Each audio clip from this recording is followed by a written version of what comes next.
Hello everyone, and welcome back to the Calvin Tobin Show. I am your host, Calvin Tobin. Today we have a lot to talk about, so let's get right into it. All right, the scoring in the NBA this year has been unreal to watch. We've had a series of players score 40, 50, 60, even 70 points in a single game. And we've seen some of those players go on 40-point streaks. And we have seen some of those players keep that same energy and keep up that scoring pace all season long. And those players are along the lines of Donovan Mitchell, Damian Lillard, Luka Doncic, Giannis Antetokounmpo, and LeBron James. We've seen Giannis go back-to-back with 40-point, 20-rebound games.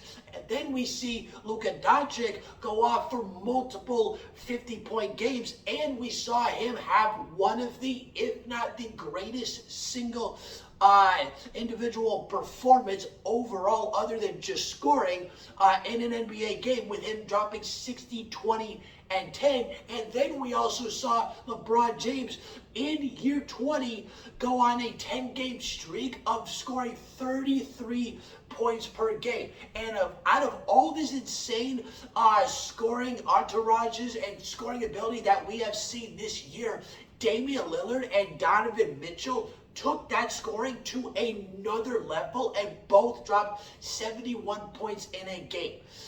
Damian Lillard just dropped 71 points, 6 rebounds and 6 assists, while making 13 threes, which is the second most in a game in NBA history, the other night against the Houston Rockets.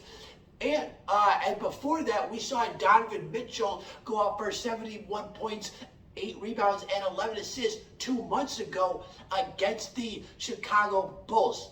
Now, out of the history of the NBA, we have had 8 total players score 70 points or more. 5 of those guys' careers are already finished, and they're enjoying their retirement. And the most recent player that just retired is Kobe Black Mamba Bryant, and he retired in 2016. Rest in peace, legend. But 3 of the 8 players are all in their primes right now in the NBA, and they're all young guys too, and they go by the names of Donovan Mitchell, Damian Lillard, and Devin Booker. Damian and Donovan dropped 71 within a matter of 2 months, and a few years ago, Devin Booker dropped 70 points. Now, out of the games of Damian Lillard and Donovan Mitchell, which game was better? Now, don't get me wrong on this, but Donovan Mitchell's game to a point was actually significantly better than Damian's game, because Damian Lillard played against the Houston Rockets, and the Houston Rockets are the worst team in the NBA this year, being 13-48, and they are on a 10-game losing streak right now with 21 games left to go. And at the rate that they're winning games, they are historically bad, so it's not surprising. 71 points, 100% surprising no matter who you are and who you play. But when it comes to a superstar player playing against the Houston Rockets this year, it's actually not surprising if someone has a 40, 50-point game, because of how historically bad, or at least the pace they're on, the Rockets have been this year. With the Chicago Bulls game and Donovan Mitchell, that game was significantly better because the Chicago Bulls are actually potentially a playoff team. They're a couple games out for being the 10th seed behind the Washington Wizards in the Eastern Conference, and they still have a shot because there is 21 games left, depending on who the team is. They do still have a shot to be able to push themselves into that play-in spot and be able to give themselves a chance at the playoffs. Now, with that Chicago Bulls game as well, that was an all-out battle. That's why the game was also better as well, because the final score was 145-134 going into overtime, and Donovan Mitchell just kept up that dominance the whole way. Now, both games were Both games were amazing, and nothing is better than watching history unfold before your eyes. And while history is happening in the NBA, we got some history going on in the NHL as well. And you won't guess the guy on who got it, and it's none other than Connor McDavid. And he didn't make history for the league. He actually made history for himself by scoring 50 goals, and he scored these 50 goals in 61 games, and he scored 50 goals in a season for the first time in his career. Before that, he scored 40 goals on 3 different occasions. He got 41 goals in year 3 and 4, and then got 44 last year, and now 50 this year. With Connor McDavid getting to his 50 goals, he's had to torch defenders while making goalies look like they don't know how to save the puck from the net. And he has been so dominant this year. He has only had 6 games out of the 61 games he's played. He's only had 6 games this year where he doesn't get a single point. Every other game, he is averaging 1.88 points per game, thus having 115 points in 61 games, being 26 points ahead of second place. And as of recently, over the last 7 games that he has played, he's actually kicked it up a notch and even took it to another level for himself, because he has gotten 18 points over the last 7 games, and over the last 4 games, he is on a 4-game streak of having 2 goals or more. 8 goals in the last 4 games. Connor McDavid has been that good. And here's the thing. His success is actually about to be shaken up a bit, including the Oilers team as well, because the trade deadline is this week on Friday at 3 p.m. And as usual, we are seeing endless trades, and we are seeing mind-blowing trades. We are seeing new old faces in new places and new faces in old places.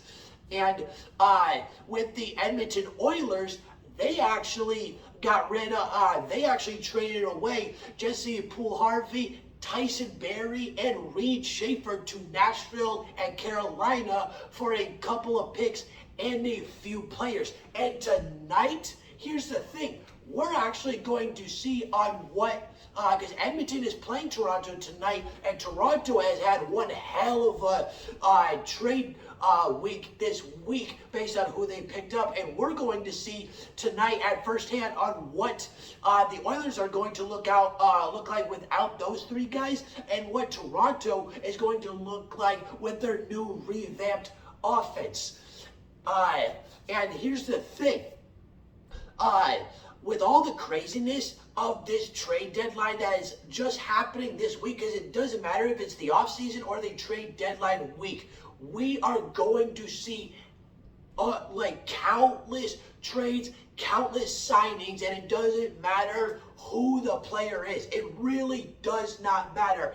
And with all the craziness, there have been a few mind-blowing trades. And the first mind-blowing trade out of the ones that we have seen is Ryan O'Reilly leaving the St. Louis Blues to join the Toronto Maple Leafs. And because of O'Reilly joining the Maple Leafs, Toronto now has 5 guys that can get you 30 goals in a season. And what Toronto has, this is going to be an offense that needs to be watched over the next few years, because they are about to be a scoring machine. Toronto is about to be that good on offense. But while they have upgraded their offense, they've actually upgraded their defense as well. And they haven't even need to upgrade defense all that much this year, because they are they're the 4th best scoring defense in the league,